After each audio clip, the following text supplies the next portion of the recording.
बच्चों, आज हम इस वीडियो में कक्षा 10वीं विज्ञान इसका अध्याय नंबर 1 रासायनिक अभिक्रियाएं एवं समीकरण, इस पूरे चैप्टर के नोट्स हमने बना रखे हैं बहुत ही सुव्यवस्थित तरीके से और बहुत ही सरल भाषा में नोट्स बनाए हुए हैं।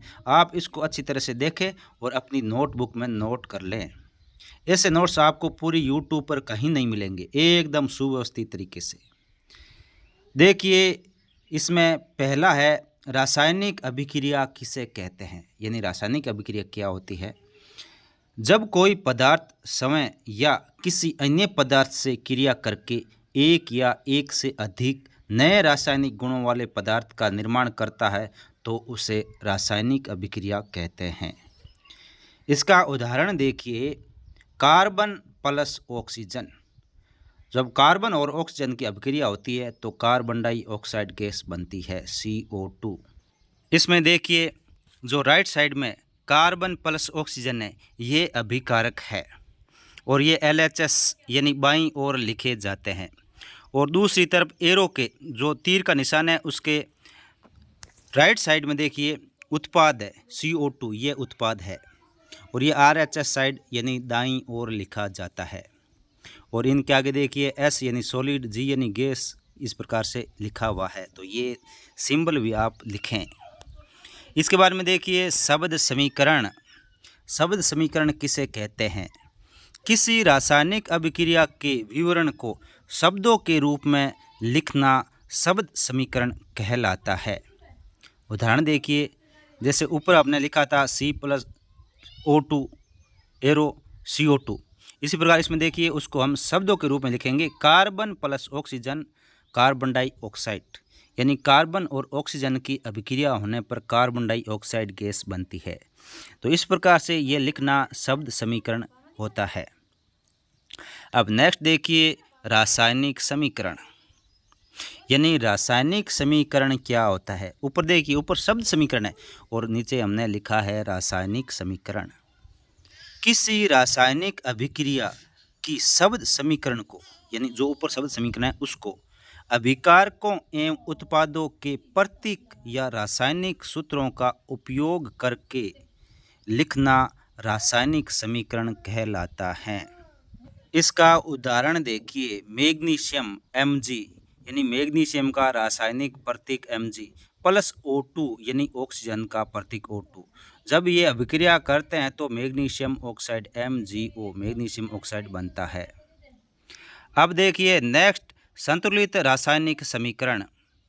संतुलित रासायनिक समीकरण में अभिकारकों एवं उत्पादों में सभी परमाणुओं की संख्या समान होती है, यानी रासायनिक अभिक्रिया में भाग लेने वाले पदार्थों के परमाणुओं की संख्या और उसमें बनने वाले पदार्थों के परमाणुओं की संख्या समान होती है। उदाहरण देखिए, magnesium plus oxygen magnesium oxide बनता है। इसमें देखिए मैग्नीशियम का एक अणु और ऑक्सीजन के 2 अणु हैं। जब आगे मैग्नीशियम ऑक्साइड बनेगा तो इसमें मैग्नीशियम का एक अणु और ऑक्सीजन का भी एक अणु है।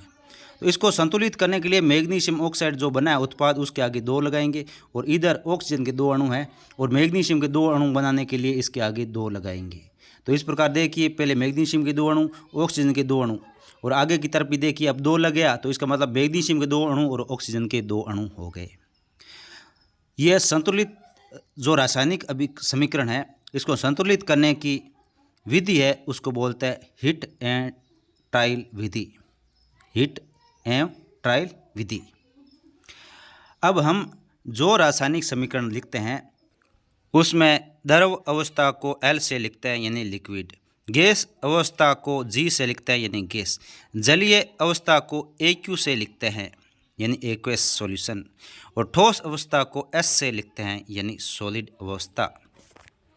इस प्रकार से ये आपको L, G, AQ और S रासायनिक समीकरण में लिखे हुए देखने को मिलेंगे, और इस प्रकार आपको भी रासायनिक समीकरण में अच्छी तरह से इनका प्रयोग करना है। अब इसके बाद में देखिए रासायनिक अभिक्रिया के दौरान होने वाले परिवर्तन, यानी जो रासायनिक अभिक्रिया होती है उसके दौरान कौन कौन से परिवर्तन होते हैं वो देखिए। तो पहला परिवर्तन है अवस्था में परिवर्तन, यानी अवस्था परिवर्तन हो जाते हैं। सॉलिड गैस लिक्विड इस प्रकार से। रंग में परिवर्तन, रंग परिवर्तित हो जाता है। गैस का उत्सर्जन और निकास, यानी गैस निकलती है और उसका निकास होता है। तापमान में परिवर्तन, यानी तापमान परिवर्तन हो जाता है, या तापमान बढ़ जाएगा या तापमान घट जाएगा। यानी जो सॉल्यूशन है अभिक्रिया का, वो क्या या तो गर्म हो जाएगा या ठंडा हो जाएगा। इसके बाद में देखिए अभिकारक क्या होता है। अभिकारक रासायनिक अभिक्रिया में भाग लेने वाले पदार्थ अभिकारक कहलाते हैं। यानी कोई भी रासायनिक अभिक्रिया होने से पहले जो पदार्थ एक दूसरे से मिक्स किए जाते हैं वो अभिकारक होते हैं, और जब अभिक्रिया हो जाती है उसके बाद में जो पदार्थ बनते हैं उसे उत्पाद कहते हैं। उत्पाद रासायनिक अभिक्रिया के उपरांत प्राप्त होने वाले नए पदार्थ उत्पाद कहलाते हैं। तो रासायनिक अभिक्रिया में दो भाग होते हैं, अभिकारक और उत्पाद। इसके बाद में रासायनिक अभिक्रियाओं के प्रकार। पहला प्रकार देखिए संयोजन अभिक्रिया। ऐसी अभिक्रिया जिसमें दो या दो से अधिक अभिकारक आपस में क्रिया करके केवल एक उत्पाद बनाते हैं, यानी एक एकल उत्पाद बनाते हैं, उसे संयोजन अभिक्रिया कहते हैं।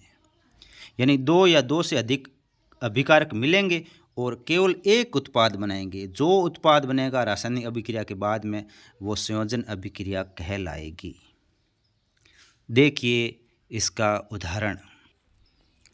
कार्बन प्लस ऑक्सीजन, यानी कार्बन डाई और ऑक्साइड गैस, दो अभिकारक मिलेंगे तो एक उत्पाद बनेगा CO2, carbon die oxide gas.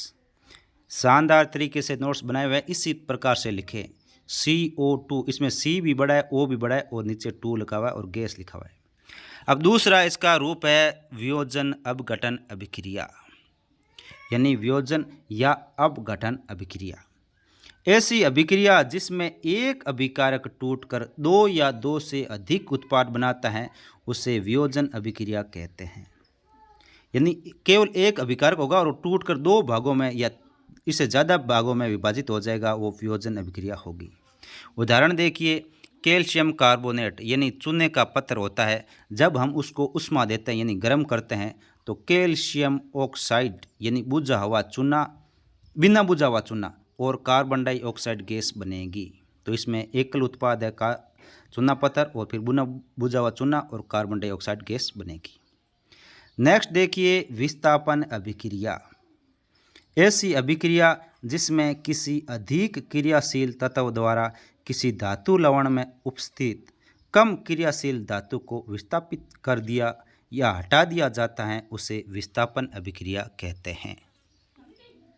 उदाहरण देखिए, जिंक।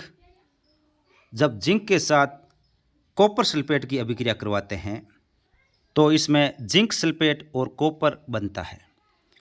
इस अभिक्रिया में जो जिंक अधिक अभिक्रियाशील धातु था उसने कॉपर सल्फेट से कॉपर को हटा दिया और सल्फेट के साथ स्वयं जुड़ गया, तो जिंक सल्फेट बन गया और कॉपर अलग हो गया।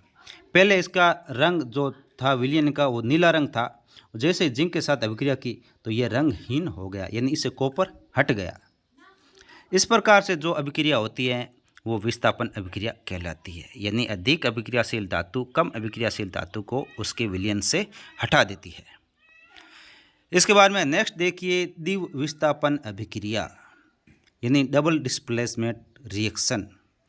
ऐसी अभिक्रिया जिसमें दो अलग अलग अभिकारकों में उपस्थित आयनों का आपस में आदान प्रदान होता है उसे द्विविस्थापन अभिक्रिया कहते हैं। द्विविस्थापन अभिक्रिया में आयनों का आदान प्रदान होता है। इसका उदाहरण देखिए, Na2SO4 यानी sodium sulphate plus BaCl2 barium chloride. जब इनके बीच अभिक्रिया होती है तब BaSO4 बेरियम सल्फेट यानी श्वेत अवक्षेप बनता है और NaCl यानी सोडियम क्लोराइड बनता है। तो इसमें देखिए Na2SO4, इसमें जो सोडियम है Na, अभिक्रिया के बाद वो Cl2 यानी क्लोरीन के साथ जुड़ जाता है और क्लोरीन के साथ जो बेरियम है वो सल्फेट के साथ में जुड़ जाता है। इस प्रकार से आयनों का आदान प्रदान होता है।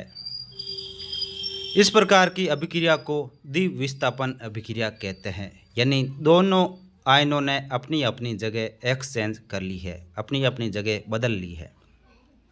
उसके बाद में देखिए नेक्स्ट उपचयन।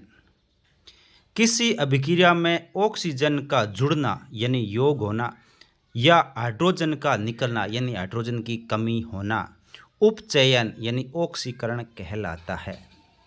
यानी कोई भी अभिक्रिया है और उसमें ऑक्सीजन जुड़ रहा है तो उस अभिक्रिया को ऑक्सीकरण अभिक्रिया या उपचयन अभिक्रिया कहते हैं। अगर हाइड्रोजन निकल रही है तो भी उसका अब उपचयन और ऑक्सीकरण अभिक्रिया कहेंगे।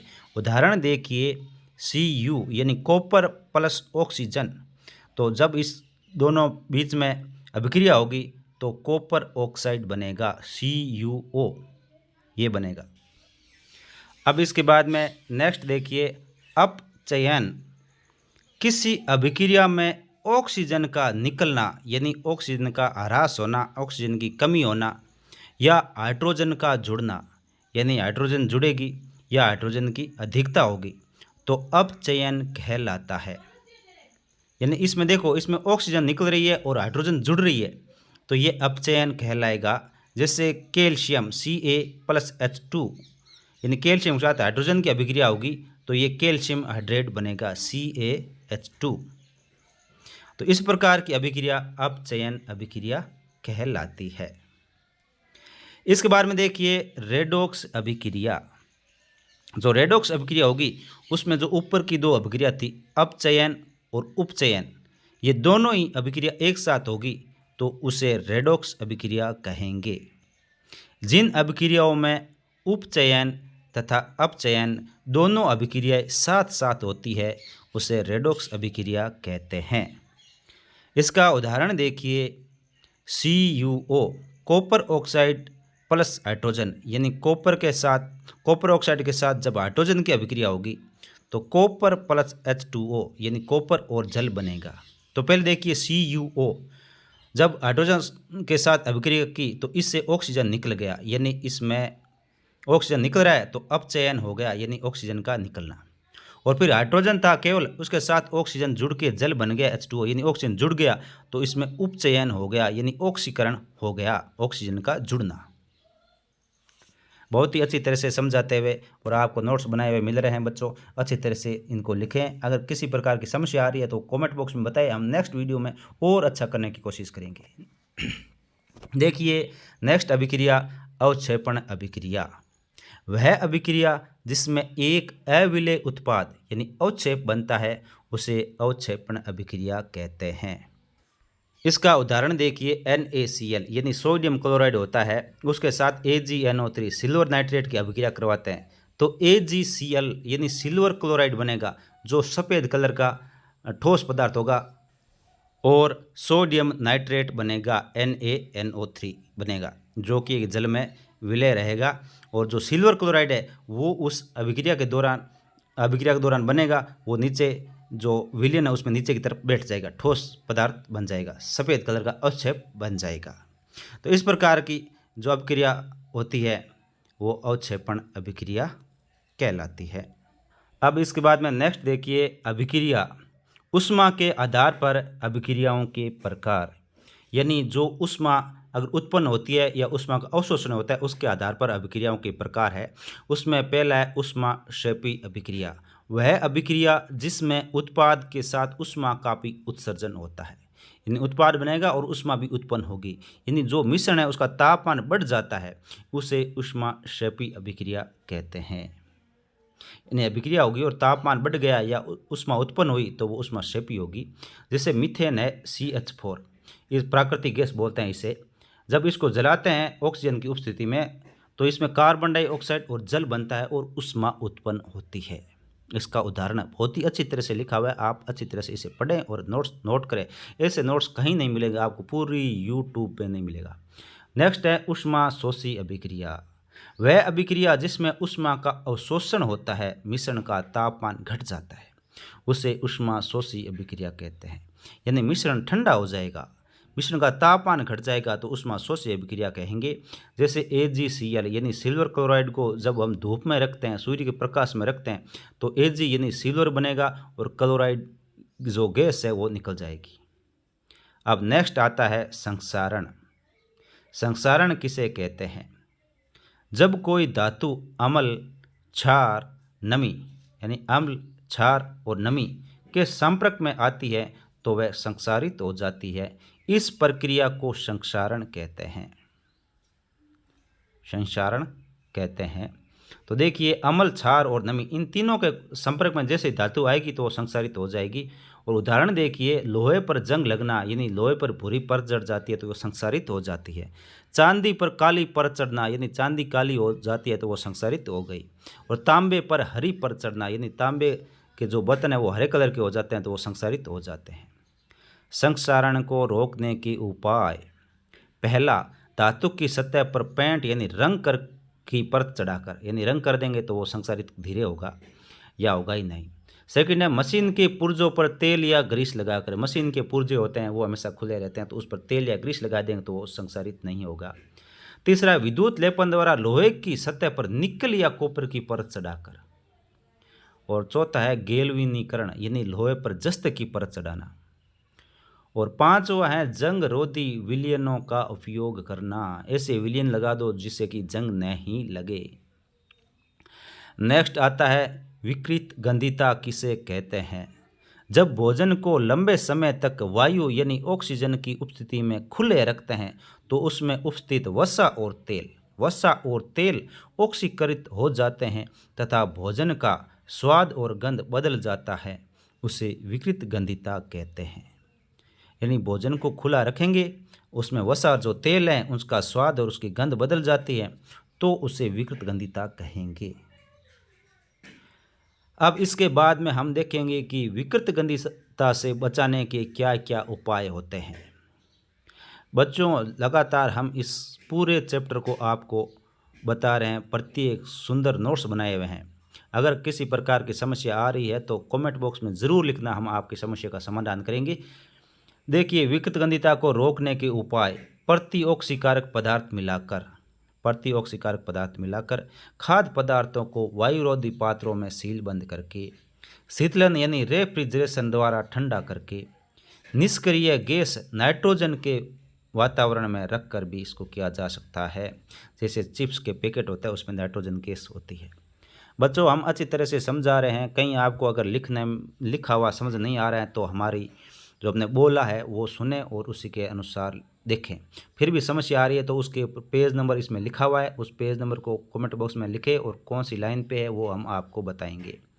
अब देखिए, अधिकांश संयोजन अभिक्रियाएं ऊष्माक्षेपी प्रकृति की होती है। यानी जितनी भी ऊष्माक्षेपी अभिक्रिया होती है वो अधिकांश संयोजन अभिक्रियाएं होती है। जो भी संयोजन अभिक्रिया होगी वो ऊष्माक्षेपी होगी।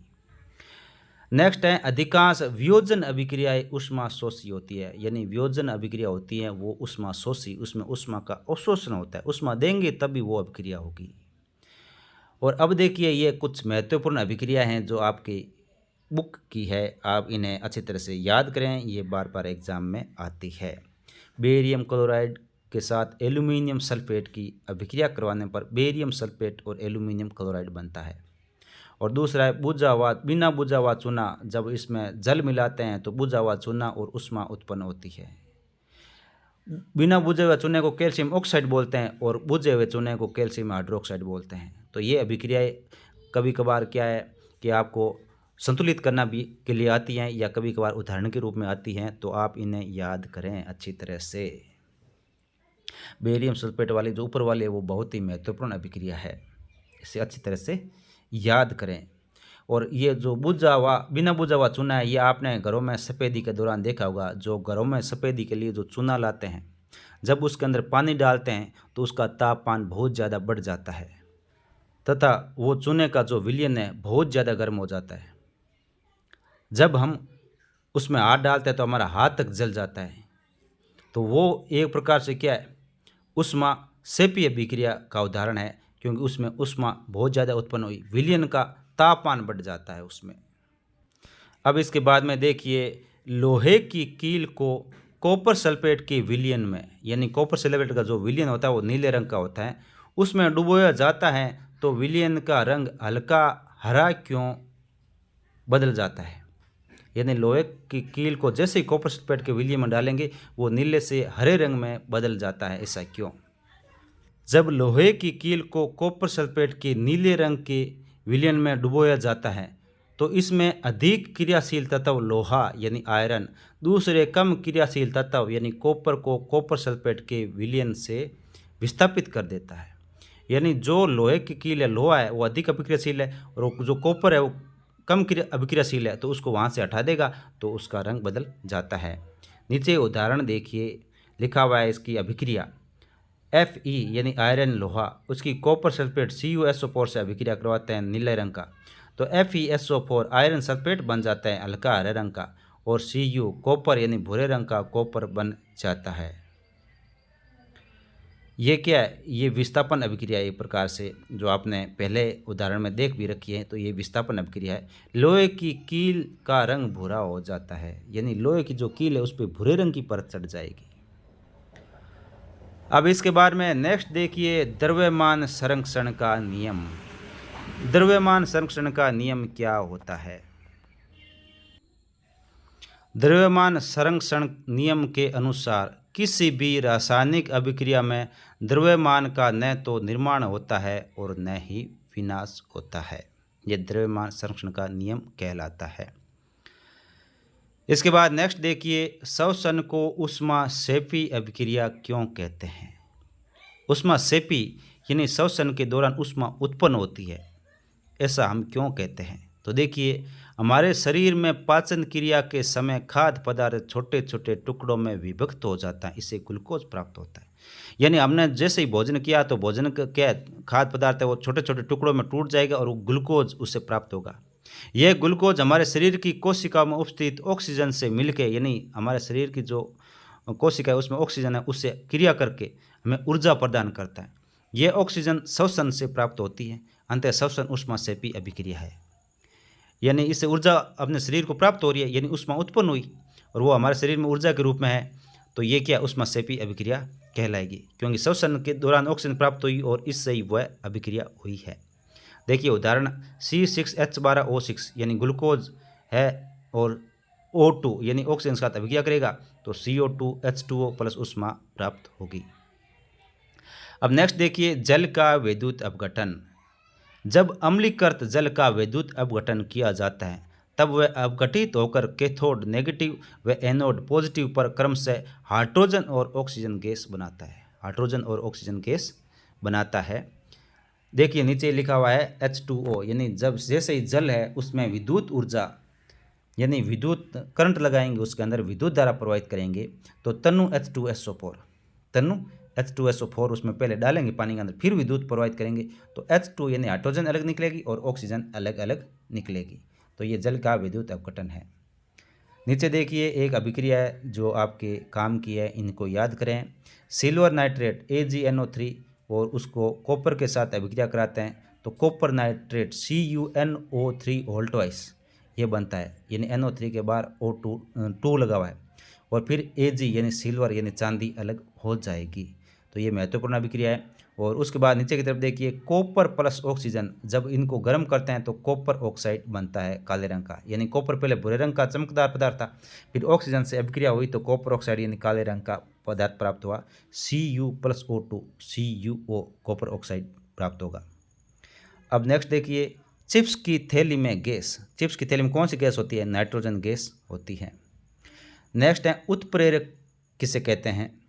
उत्प्रेरक किसी भी रासायनिक अभिक्रिया की गति को तीव्र या मद कर सकते हैं परंतु समय अपरिवर्तित रहता है। यानी उत्प्रेरक क्या होगा? कोई भी रासायनिक अभिक्रिया होगी उसको या तो उसकी गति बढ़ा देंगे या उसकी गति को कम कर देंगे, लेकिन उसके जो उत्प्रेरक है उस स्वयं अपरिवर्तित रहेंगे, उसमें कोई प्रकार का चेंज नहीं होगा। नेक्स्ट है कोयले का दहन। कोयले का दहन संयोजन अभिक्रिया होती है। कोयला कार्बन होता है और उसका दहन करता है यानी ऑक्सीजन की अभिक्रिया होती है तो CO2 कार्बन डाइऑक्साइड गैस बनती है। बहुत ही महत्वपूर्ण नोट्स बच्चों आपके लिए बना रखे हैं, आप इन्हें अच्छी तरह से अपनी नोटबुक में नोट करते जाए और अगर कोई समस्या आती है तो कमेंट बॉक्स में ज़रूर हमें बताएं। अब नेक्स्ट देखिए सफ़ेदी करने के 2 3 दिन बाद दीवारों पर चमक क्यों आ जाती है? यानी जैसे ही हम घर पे सफ़ेदी करते हैं तो 2-3 दिन बाद चमक क्यों आ जाती है? दीवारों पर सफ़ेदी करने के लिए हम बुझे हुए चूने यानी कैल्शियम हाइड्रोक्साइड का उपयोग करते हैं। यह कैल्शियम हाइड्रोक्साइड वायु में उपस्थित कार्बन डाइऑक्साइड के साथ धीमी गति से अभिक्रिया करके दीवारों पर कैल्शियम कार्बोनेट CaCO3 की एक पतली परत का निर्माण कर देते हैं। यानी कैल्शियम हाइड्रोक्साइड है, जैसे दीवार पर सफ़ेदी कर दी फिर खुला रह गया तो कुछ समय बाद जैसे कार्बन डाइऑक्साइड के संपर्क में आए तो वो कैल्शियम कार्बोनेट बन जाता है। यह एक पतली परत का निर्माण कर देते हैं, इससे दीवारों पर चमक आ जाती है। और इसकी रासायनिक अभिक्रिया देखिए, CaOH whole twice plus CO2, जैसे अभिक्रिया होगी CaCO3 कैल्शियम कार्बोनेट और जल बनेगा। यानी वो जैसे ही हमने सफ़ेदी की तो उस पर कैल्शियम कार्बोनेट की परत चढ़ जाएगी और जैसे जैसे सूखती जाएगी तो उसमें क्या हाइड्रोजन यानी ये हाइड्रोजन नहीं जल H2O ये क्या है ये निकलता जाएगा। और बच्चों अभी तक अगर चैनल को सब्सक्राइब नहीं किया तो सब्सक्राइब करें, वीडियो ज़्यादा से ज़्यादा अपने दोस्तों के साथ शेयर करें ताकि आपके दोस्त भी नोट्स अच्छी तरह से बना सकें। इसी के साथ ये जो आपका नोट्स हैं कंप्लीट हो चुके हैं। धन्यवाद।